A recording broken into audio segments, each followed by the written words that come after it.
Hey there. Welcome to the Pine Island Experience podcast. I'm Joanna Anderson with my husband, Trygve. Each of our episodes will be conversations with fellow Pine Islanders. The goal of our podcast is to share with you our experiences, what we have found to be fun, and what makes the Pine Island experience so unique.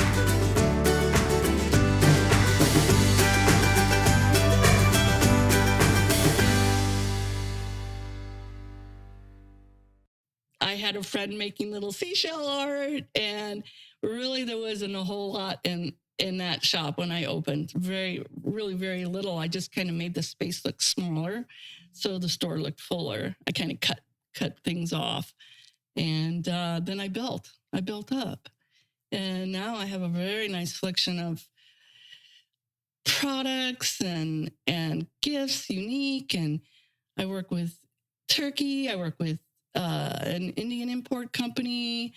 I work with a lot of locals, and I've just really gotten pretty good at it, if I must say so myself. Because it's quality. It's not about tourism. To me, it's really about community.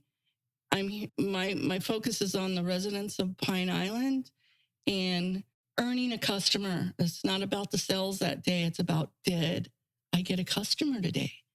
Because I have customers from back in 2009 in December when I opened. They're still customers of mine. That's how I look at the value of the people that come into my shop. I don't look at them as, a sale. I look at them as a potential long-term customer, which probably most of my friends are my customers. You just heard Patti Sweeney speaking about how she built up her business, Sweeney's SOS in Bokeelia, just past the center on Pine Island. This is a story about a very courageous and determined woman who follows her passions. Patti taught herself how to create all-natural soaps, open and grow a lovely store on the island, and fill it with beautiful products and gifts. Patti's focus is about community, the residents of Pine Island, and earning a customer by providing quality. Here's Patti. Well, welcome, Patti Sweeney. It's so nice you're here. I appreciate you coming and saying you'd come right on the spot. I dropped in at your place and you said, sure. So thank you. I love your place, as you know, and you have wonderful items in there. And now you've expanded, so we have to talk about that too, but welcome. Thank you. It's good to be here. The first thing we do, as you know, we talk about your background and where you grew up and how you got here. So if you could bring us up to date on your history before coming here. So I'm from a family, I had a large family. My mother and father had 10 children, and all of us were born in Washington, D.C. And then we eventually landed in Rockford, Illinois after moving around a little bit. My father was a purchasing agent, and he worked for Honeywell and stuff. So when I was in about 5th grade, we landed in Rockford, Illinois, and that's where most of my siblings reside. And then when I'm a single mother. I had my one and only when I was 30. And once he graduated high school, I used to bring him to Florida on vacations in July, because all the rates were down, and we'd just fly into Tampa and hit the beaches over there. And I always said, well, once he graduates, I'm going to move to Florida. And that's what I did 3 months after he graduated. Brilliant plan. Yeah. Back then is when the mortgage business was, my background is production manufacturing. I was a machinist most of my life. And knowing that I was moving to Florida, I decided to get in the mortgage business because it was really booming, and there was a mortgage brokerage company on every block.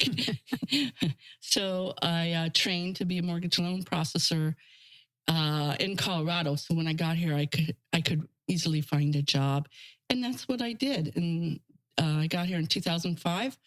I was in the mortgage business, and then in 2009, I went back to Colorado, which was where I lived for 25 years. After I graduated high school, I went to beautiful Evergreen, Colorado, and raised my son. Lived there 25 years before I moved here. And when I went back to visit in 2009, I ended up working for a soap shop.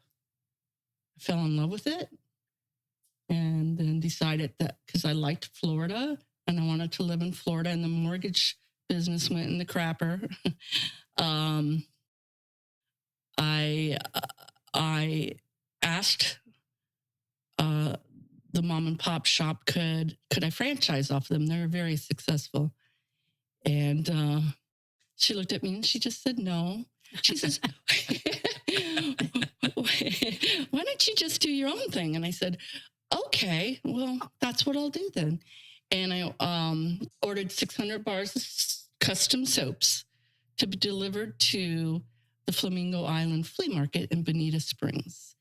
And I flew back to Florida and I opened up shop back in December 2009 with 600 bars of soap. Wow, that was courageous. It was. I was determined to live in Florida. Mm-hmm. I had, when I was in the mortgage business, I had little part-time gigs because it's just a 3-day market, and I managed a store, and I liked it. I liked meeting all the people, meeting all the interesting vendors, entrepreneurs. You have everything over there, and so I knew I that's where I wanted to be, and I did that for 4 years. Wow. And were you making soaps at that time? No, actually, it was shortly after I opened. So the mom and pop. Mm-hmm. I remember when I placed that order, and before I left, I told them that I was going to be their best wholesale customer that they had. Wow. And then I actually achieved that goal. You made that come true. Yes, in about the first year. But then they couldn't keep up with my demand because they spread themselves a little thin with taking on a lot of wholesale accounts. And they had to cut me off for 90 days during the peak season. And I was a soap shop. So I decided at that time that I started looking for another source as a backup. And I said, you know what? I just need to do this myself. Mm-hmm. And that's when I decided to make soap and eventually land here in Pine Island. And how did you learn to make soap? Did you learn from the mom and pop store? Okay. Yes. So I worked for them for a year. Uh-huh. So I did production for 6 months, and I did the front of the house for 6 months. Okay. Yes. And in that time, it was a crash course. Let me tell you. And making soap sounds romantic, but let me tell you, it's hard work. It's heavy. It's messy. It's dangerous. But I fell in love with it. Right. And so I didn't have the recipes or anything. So I did my own research, and I came up with a recipe, and that is still my recipe 12 years later. Wow. The same base. Always compare it to like Kentucky Fried Chicken, you know. That's their recipe. Mm-hmm. The soap that I make is my recipe. Although I do custom make soaps for people should they want, let's say it's a coffee shop. You know, I can brew their coffee and put their product in the soap. So they're not selling my soap. They're selling their product. Mm-hmm. And that's really fun for me because it's always a challenge. And I don't do a lot of that, but I recently just did one for a local company here. And, wow. So, yes. I loved it, and I still love it, but it's just getting a little too hard for me to manage. Well, and you're helping these other stores. You're making something for them they can sell in their stores. Right. Amazing. And which I don't do much of anymore because of what as the expansion that I've experienced here once I was able to secure that building on Birdsong and Stringfellow back in 2017. Mm-hmm. In the summer. And I was actually looking for a manufacturing facility because I was going to continue on my wholesale path. Mm-hmm. And Lee County, went, said I couldn't make soap there. So I started looking at other buildings in calling Lee County, and they said, well, you can't make soap there. You can make soap in Fort Myers. And I'm like, well, I don't want to be in Fort Myers. I'm not going to Fort Myers to make soap. The city of Cape Coral would allow me to make soap with some ridiculous assessment fee. Just throw in an extra $1,000, we'll let you make soap, So, so then I called the county and I said, what building on Pine Island can I make soap in? And they said, there aren't any. So anyway, I decided to take the building, spread my wings a little bit, and offer well thought up other products. It was very slim when I opened. I had just soap, basically. And I had a friend making little seashell art. And really, there wasn't a whole lot in that shop when I opened. Really, very little. I just kind of made the space look smaller, so the store looked fuller. I kind of cut things off. And then I built up. And now I have a very nice selection of products and gifts, unique. And I work with turkey. I work with an Indian import company. I work with a lot of locals. And I've just really gotten pretty good at it, if I must say so myself. Because it's quality. It's not about tourism. To me, it's really about community. My focus is on the residents of Pine Island and earning a customer. It's not about the sales that day. It's about, did I get a customer today? Because I have customers from back in 2009 in December when I opened. They're still customers of mine. So that's how I look at the value of the people that come into my shop. I don't look at them as, a sale. I look at them as a potential long-term customer, which probably most of my friends are my customers. Of course. Did they ever share with you the concern over where you can and cannot make soap? Is it the sodium hydroxide? Or? Yes, absolutely. Okay. And it's just the old school, in my opinion. I get it. Back 25, 30 years ago, I totally get it, because the lye would come in thick paper bags. Should that crack open and mix with gasoline or anything else, you're talking a disaster. Mm-hmm. But it's come a long way. And now I order lye in 2-pound bottles with a secure lid on it. And there's no way that lye is going to mix with anything. I could throw that bottle in a bucket of water and it'd probably be safe. So I think sometimes you get their claws in, and they just don't want to change their guidelines. So then how did you order 600 bars, which was your kind of a wing and a prayer in the ribs? Yes, it was. How did you then find the opportunity in Bonita Springs? Well, I had lived here. I had lived here from 2005. And then I went back to Colorado in the beginning of 2009 when I worked for that soap shop and stuff. So I had worked part-time there. Oh, okay. So you knew about it already. Yeah, so I knew about it, and I knew I could do it. It wasn't easy. 5 years. It was hand and mouth. I mean, it would be, do I order food or do I put gas in my car? I did that for 5 years. Wow. 5 years. I was determined. Yeah, it sounds like it. Yes, you were, and you made it. And I always I'm always grateful for what I have, and I don't focus too much on what I don't have. Mm-hmm. So I would go in there every day and just be grateful for the people that came around, for, just everything. Mm-hmm. And so I might have not had much money, but I was happy, I guess is the point.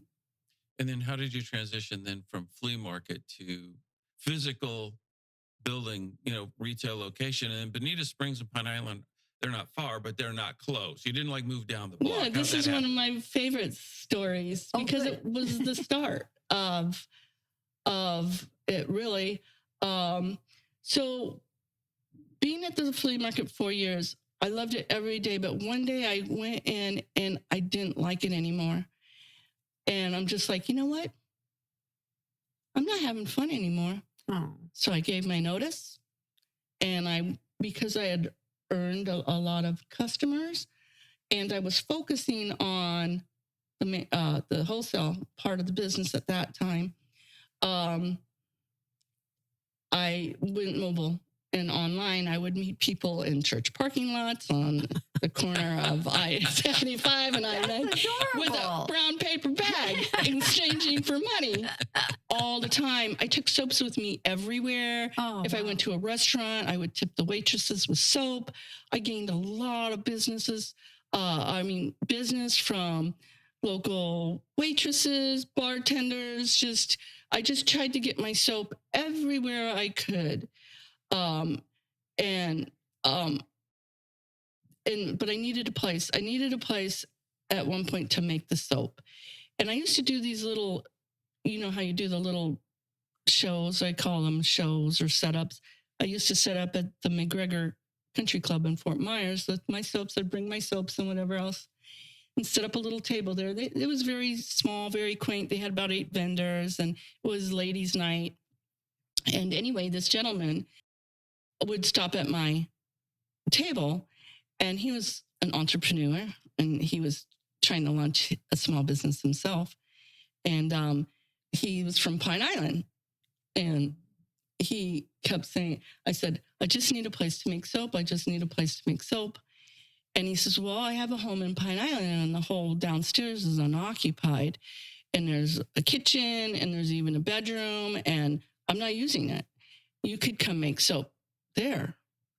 And I didn't make a decision but when he came back and the same thing was offered, I said, you better be careful what you're offering because I might just take you up on it. And I ended up saying, okay. And sight unseen, I never even went to the house. You didn't even go and look at it? Nope. I packed up. I think I was actually looking for a place to stay because I was no longer at the flea market. I packed up and I landed there and set up shop. You are one brave person. Sight unseen. Yeah. And we're still friends today. Cool. Yeah. And now you're living on Pine Island full time, correct? Yeah. So originally, I'd rent rooms in people's houses, which is really not a bad way to go. Because you can live in some pretty nice places renting a room. Yes. And I'm very simple. I'm very quiet. I didn't have pets. I don't smoke. I didn't have any of those things that were undesirable. I don't even listen to music. So, so I'm just, people barely knew I was there. You were the perfect guest. And, but eventually, and then I would rent some places on my own for a year, and then, they would come and go. So I was pretty unsettled that way. But once I solidified the store, that's really like my home. But it wasn't conducive to live there. So eventually in 2022, a month before COVID hit, I had an event. I have events. I have one coming up. We want to talk about that. Yes. And they're really, really well received. It's an offering unlike any offering, probably so unique to the people of Pine Island. It's like a metaphysical twist. I'll have numerologist, a tuning fork, tarot reader, food oracle deck reader, vendors like a smoothie bar. Somebody's going to be selling smoothies and altar art and jewelry. So I have a few vendors, but mostly I have providers, and I'll have sound healer there. There's 4 people coming that are flying in or driving in to be at this event for me. Just amazing. I've formed friendships with them over the years. I have somebody that's an expert in crystals coming just to do some Q&A. So there's no charge. This is really not about the money. It's about making connections. So if there's a modality there that can help somebody, or, everybody's different, but, you make connections. We all do. We usually know our gut's usually right when we make a connection that there's worth more discussion there. And so it's an introduction, and it's also what I consider a customer appreciation day, because I flip the bill. I provide nice little snacks and little drinks too, and I always have one drink. That's it. Yeah. So there's no full bar, but there's a little special drink that's being offered. And so I'm really looking forward. This next event is coming up August 26th. It's a Saturday, so it's not far off. And I always have a theme. And you have to explain that. I was going to ask you, what does that mean? Infinity. The theme. So, infinity and the number 8. Yeah. Well, it was simple to marry them together because it's the same symbol.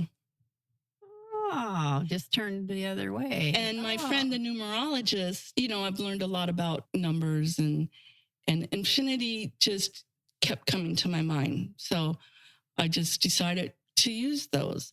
The one I was referring to back in 2020.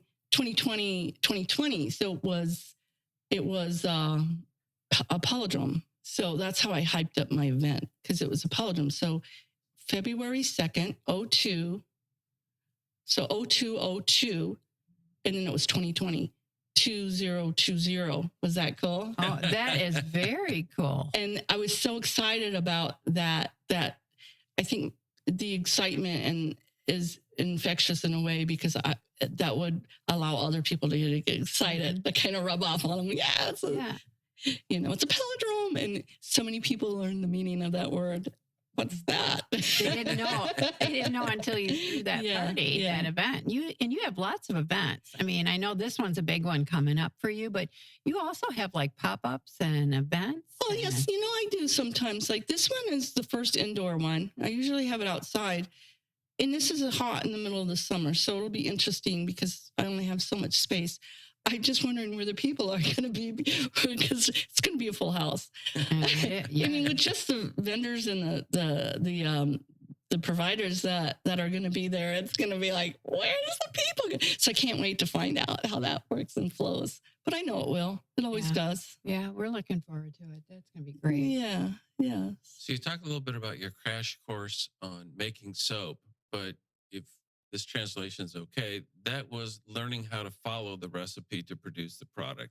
That's very, very different though from developing the recipe. So what were I have to imagine a fair amount of trial and error and that kind of stuff to get to this recipe that you now have been used for 12 years. Well, when I worked for the soap shop, I wasn't paying any mind to any, but I was just following instruction. Right. So I kind of got the base, but when I did my first research, I came up with a recipe based on different qualities of oils, like olive oil's conditioning, coconut oil will harden the bar, castor oil is a good foaming agent. So you have different properties. So I really investigated and looked in and decided to put 4 oils together. And I nailed it, my very first batch, and I haven't changed it since day one. It's the same recipe since day one, since that very first trial batch. That was a heck of a trial batch. I know. It was a very small batch. I didn't even scent it because I was really low on cash. I didn't even have enough for the essential oils. But I had to make it. You have to get started. Right. You just can't if you let things keep stopping you, then you stop. So I just keep going any way I can. So then the molds got bigger and now I get oils on a pallet. With the semi truck coming down here, but I have a different location where I make the soap. So that's, it was easy then because it just was a really well balanced soap. And now with the essential oils, mostly those came about because I like the smells or it was what I was originally offering back in the day when I opened. But we do special soaps. Like my son, he apprenticed with me for 2 years, so he has a trade he could fall back on. He is more geared to the men's sense, so he made Fire and Ice, which is very popular, and he just made another one, and we're calling it Tennessee Hennessy. Is that a whiskey or a bourbon? Yeah, it's a I drink. knew it. Yeah, I knew you were going to say it was alcohol related. You know, they're But- all drinking these bourbons and whiskey. Yeah, and that's the only one we've ever done like that. But so I've done custom soaps like for Goodwill Industry, and she came out and she married lime, and she just looked at the essential oils I had, and she gave it a lot of thought. we did a lot of little mixtures until she came up with what she wanted to offer. So, and then I would put it together for her. And that was for Goodwill? Goodwill Industries, yes. Goodwill Industries. Mhm. Wow. That's huge then. Yep, 150 bar order, which isn't that, it's not a huge order, but Sizable. I have a connection with Goodwill Industries because I took a course from them, and they've been very supportive of me for years. Yeah. You built a lot of relationships. Yes. Yeah. When you said 2020, that reminded me of COVID. Yes. And I read how you promoted hand washing, as to fight disease and Yes, I was allowed to stay open. Yes. I called both the governor's office and Lee County's office, and they both agreed that I was essential because of the cleansing. And in 2020 is when I bought my house. I bought my house a little place in Bokeelia, so I'm not roaming around. When did you then begin to incorporate the charcoal into the products? Because I think that's you. That's the heart and soul of my company, is the activated charcoal soap. Mm-hmm. The mom and pop that I worked for offered a activated charcoal soap, and it had a bamboo scent, which was a scent. I don't do scents. I will for custom soap if they provide it, but I don't buy scents. I only use essential oils because you have to draw the line somewhere. While I was working there, my son lived in Denver, and he suffered from severe cystinotic acne. And so him and his fiance came up, and she bought the charcoal soap from the shop because I was working the shop. And he was working at Best Buy. But anyway, she took the soap home, and he started using the soap. And I went down to Denver 2 weeks later to visit. And I'm just looking at my son, and I'm going, his face was tamed, as a good way to put it, tamed, and it was starting to clear up just a little bit. And I'm like, what are you doing? Because I spent like at least $30,000 with dermatologists trying to help my child. It just nothing did. And then that charcoal soap did. That's how I came about the activated charcoal soap. And when I started ordering soap from them, I came up with my lavender, orange, and clary sage essential oil blend. And as long as I could order 180 bars at a time, they would custom make the soap for me because they had these big molds to hold 80 pounds of soap. So that's how I worked around that. I imagine he was very happy with the results. Yes, and as mother seeing your child suffer with something like that for so many years, I really felt passionate about the product. And it's not just for acne. It's a good detox. Or think about a water filtration. Yes. It's activated carbon. It's activated charcoal, and because it's very porous, it'll attract impurities to itself and clean it. So it's a good detox for your skin. I always, not so much anymore because I don't meet as many people that like to do like internal cleanses and stuff. But to use the activated charcoal soap with the cleanse, it really can help because you're trying to, get the toxins out of your body, but you're also aiding it by drying them. So for soap production, for somebody that simply uses it, when you say, like, if you were to say today, okay, I'm going to start to make soap, is that a 1 day, 2 day, 5 day, week process? I mean, what is it in terms of like from I'm going to make soap until, let's say, it's sitting on the shelf at the store? Well, that's a good question. And the different soap makers all have different guidelines. It's not a standard industry. It just isn't, especially for soap makers like me, that aren't commercial. If I have all the ingredients, my batches make 120 bars. I have 4 molds, makes 120 bars. So you get the oil blend together. So all the 4 oils together, and then you add the lye water solution, which has been sitting for an hour, because when you add the lye to the distilled water, the water heats up to 200 degrees Fahrenheit. And so you have to let it come down, or to burn the oils, or, it won't work right. So I like to do it when it comes down to about 105 degrees Fahrenheit. And the oils have to be liquefied. They don't have to be cooked. They have to be melted if they're not already melted. Like olive oil, you don't have to melt, but coconut oil and palm oil, you do. And so then I just mix it in a stainless steel pan with a stick blender, and it doesn't take long at all, because it comes to trace pretty quick, and you have to get it poured into those molds, or it'll start turning, the lye will keep working, and it'll start turning into like mashed potatoes. So it's very time critical once you introduce that lye solution, water solution to the oils. You don't answer the phone. No. You don't do anything. No interruption. Yeah, no interruptions.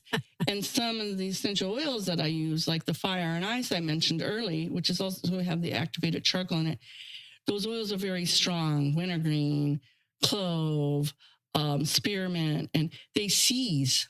So once they touch that batter, they just start, wanting to make that a bar of soap already, So you have to really work quick, and it can be very tricky. So once you get it in the mold, I cover them up with a blanket. I put them to bed. Aww. And then one of my favorite parts is the next morning, I'll take the covers off, I'll open the soap, and it's like magic every time. There's this loaf of soap, beautiful soap. So it would feel like Christmas every time I'd go to, Sure. oh my gosh, I can't believe, because it is pretty amazing. Yeah. Well, you said the air conditioning now with the new space is going to help with the soap. Oh, because of the cure time. Yeah. So the sodium hydroxide obviously is the caustic, so it could burn you. Oh. And that's why it's dangerous to make soap. If you were to get it splashed in your eye, it would probably blind you. Oh. So you have to be really careful. My belief is the water solution evaporates out of the soap within the first 48 hours. So I will use the soap 3 days later, but more importantly, that it still has a high water concentration in it, because the water is still going to evaporate over time. 6 months, there still could be some water content in there. And so you want to allow it to harden really good and hard. You can use it, but if there's a little water content, the bar of soap's going to break down sooner. Okay. And it won't have as long as a life as a hard bar. So if you see my soaps in the shop and you see that the label doesn't look tight, and you wonder why didn't they tighten the label? Well, the bar of soap actually has shrunk. And which is also where you'll see my discount soaps, because if they lose too much weight, they're kicked off of my line. Okay. Because I like to sell 4 ounces or over. So if they get undersized, they get discounted or chopped up for little guest soaps. Mm-hmm. I don't waste any soap. No. And I don't believe there's mistakes. I've had some bad batches during the process. And, you just learn.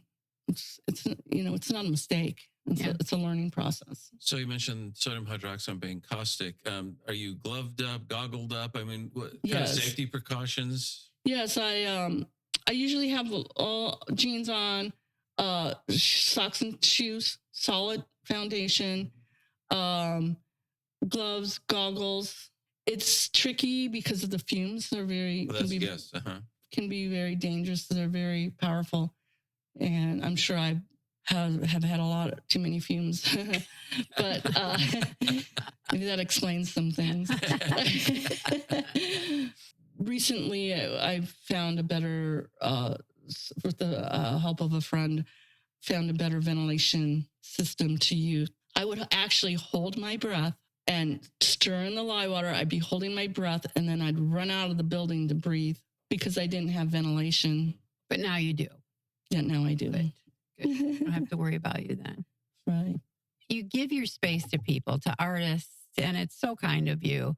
I noticed the flowers come, but I didn't know how often the little... So the flower truck, a customer said, I went there, was this little cute little flower truck, and it was in Fort Myers, and that'd be so nice to have out here. So I reached out to them, and they agreed to come once a month, which is the second Friday. Okay. They are opening their own brick and mortar in Fort Myers, so they are going to cancel August and September. I wish them well. They're doing the build out. And, Pine Island's a little bit of a stretch, it's yeah. So, and it's slow. So I understand. I get it, and they're sitting out there in the heat too. So I get it. All these things combined, they've decided to focus on their new venture. It's been great to have them. They have a lot of good energy. I'm a flower lover. I just like to see the people be so happy. Some come in my shop, some don't. But it's not about that. It's just really about an offering. I like to provide offerings for people. The yoga, we're having yoga 3 mornings a week. We don't really advertise because we really haven't had to, because there's only so much space. And if we have 8 to 10 people, that's a full house. So should I advertise? We probably couldn't accommodate anybody.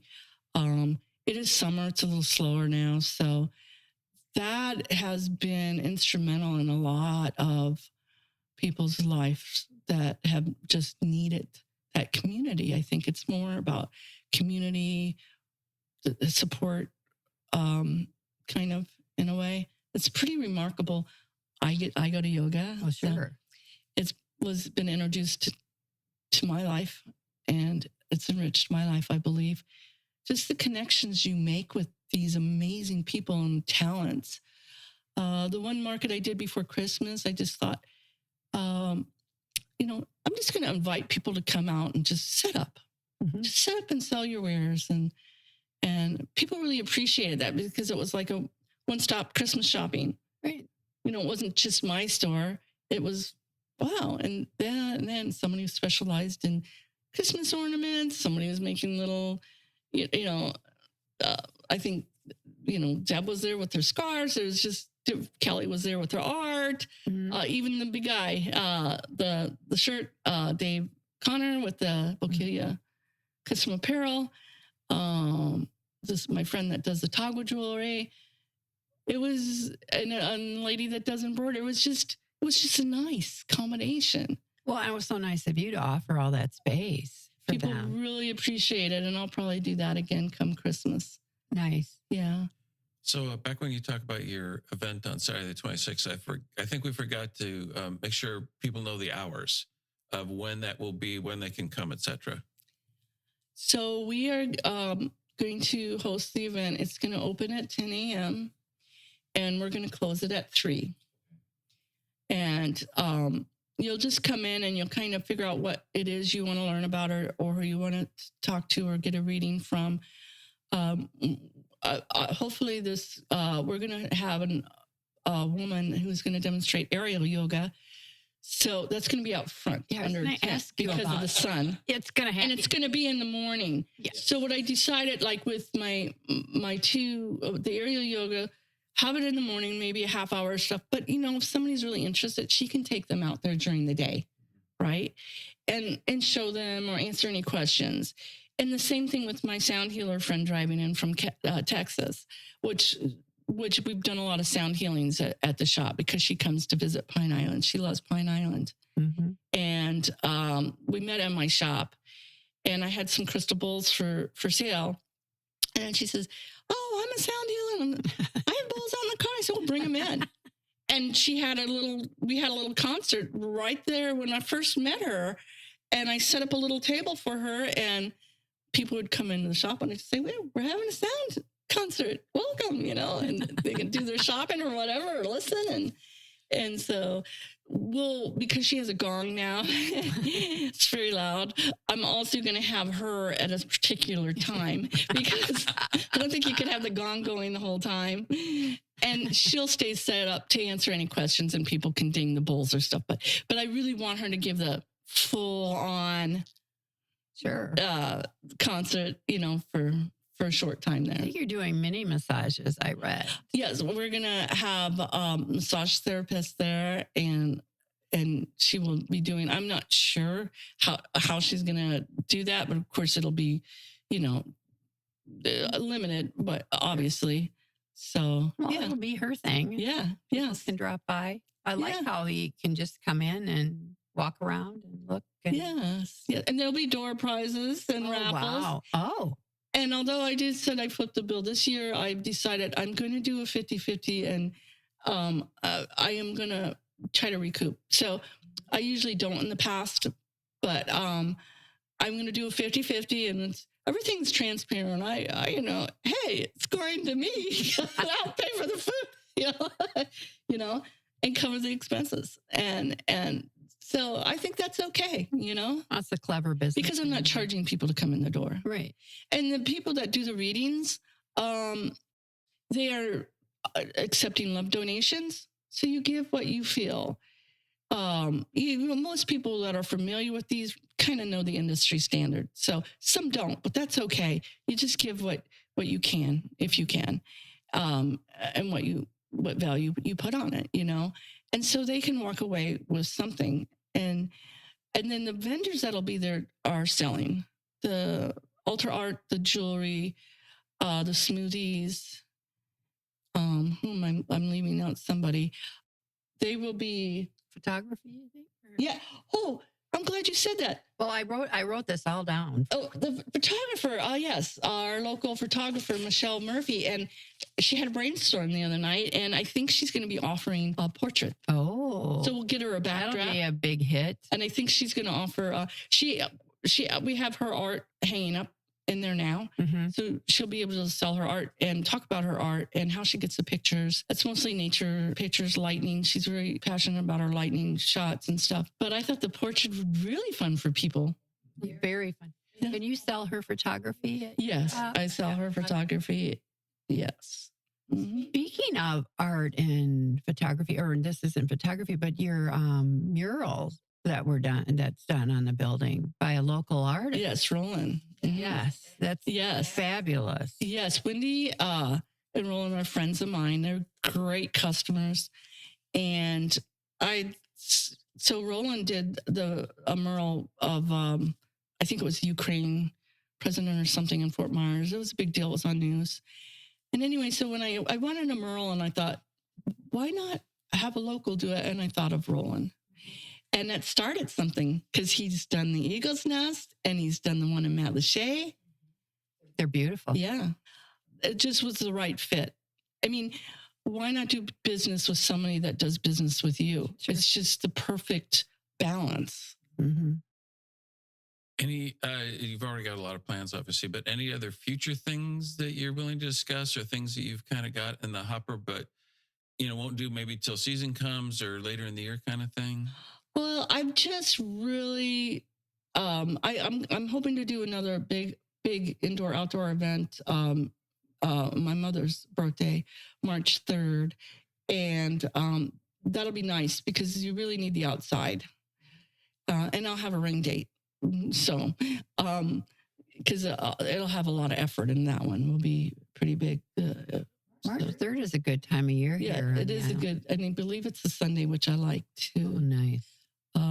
I just have such an expanded inventory right now. I went to Texas, and visit my sound healer friend, Suzette, and we ended up in a little metaphysical store, yoga/studio, and just found some really nice quality products and they've shared their sources with me.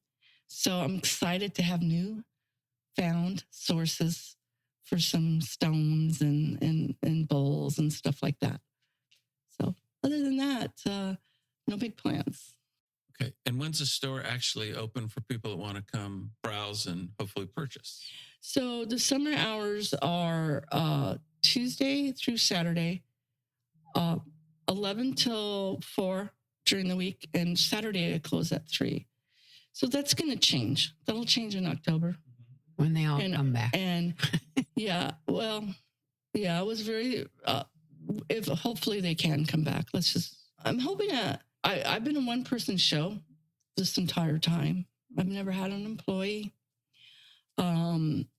So I do everything. I do absolutely everything. And it really would be nice to kind of form a little partnership or have somebody that's retired that just wants, to come and get a little extra cash, and be a subcontractor or something. And just, if I could find a good fit, because I really would like to be open more days and hours. Sure. I've in the past always been closed on Sundays and Mondays because you need those 2 days back to back. Maybe someone listening to the podcast will call you. Yes. And what is the best way to get a hold of you? Is it Facebook or your website or your? My website is pretty limited to a few products, and I certainly don't have everything up there. But it's a way to allow people to place an order when they are up north. But I always suggest, if they can, to email me at Sweeney's SOS at Gmail, because I give them specials. I'll give them, if you've ever been in my store, you get the in-store special. So like on the internet, $7 a bar, but I'll offer the 6 for $36 because it fits perfectly. And it makes sense. You get the best buck for your shipping. And so that's a good way. And I do have the Sweeney's SOS on Facebook, which is more up to date with activities. And you can always call me. And I have my number on the outside of the building. And that's 720-933-0773. That's that Colorado number that I didn't see any point in changing. It's like my signature. People know. Or you can always stop by, which I like to do, because that's.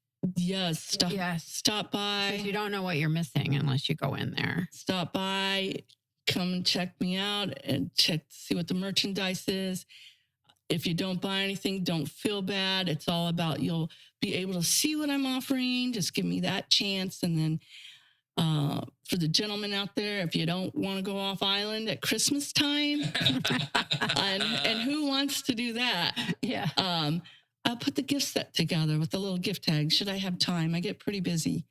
But you can also kind of place your wish and come back the next day and pick it up. But, people come in and they'll buy 20 gifts at a time easily. And so that's our specialty. Our specialty is we are a gift shop. I like to give gifts too. So when somebody says, "Oh, no, don't do that," I'm like, "Oh, I'm a gift shop. That's what I do." Gifts. What's the SOS stand for? Sweeney being your last name. Where's the SS come from? Or maybe it's nefarious. Maybe No. Actually, when I went back to Colorado before I worked a day or two before I worked for the soap shop, this is kind of a strange story. But anyway, I kind of asked the universe, what do I want to do? And actually, the soap came to my mind. I really can't explain it. The next day or two, I was working in a soap shop. I always wanted to live aboard a boat. I never got there, but I pictured myself out in the water on a boat. And so when I originally came up with SOS, I was hoping to actually have a store on a boat that sold soaps, oils, the essential oils, but combined with the carrier oils, like your olive oils and spices. So originally it was for soaps, oils, and spices. And I was hoping to have a boat that went into different ports and actually had a store set up there. Well, that's not my dream anymore. 10, 15 years later, that's okay. So now it's Sweeney's on Stringfellow. Well, actually a physical building is just a grounded boat. So you're not that far away. I like that. I like that. And I do offer a little bit of oils and spices, but not full blown. Well, this has just been delightful. Thank you for coming. I enjoyed, and we both enjoyed listening to you. We learned a lot. Well, thank you for having me. I appreciate it. And thanks for stopping in the shop and let me get the word out. I appreciate it. Our pleasure. Thank you. We hope you enjoyed our Pine Island Experience podcast. If you have any ideas for us, people to interview, or any comments, please feel free to email them to us at pineislandexperience@gmail.com. That's pineislandexperience, all one word, @gmail.com. Don't forget to like us, and you may subscribe to this podcast using all the major catchers like Apple iTunes, Google Podcasts, and Spotify. Thanks again for listening, and remember, island life is a constant vacation. We'll see you on the next podcast.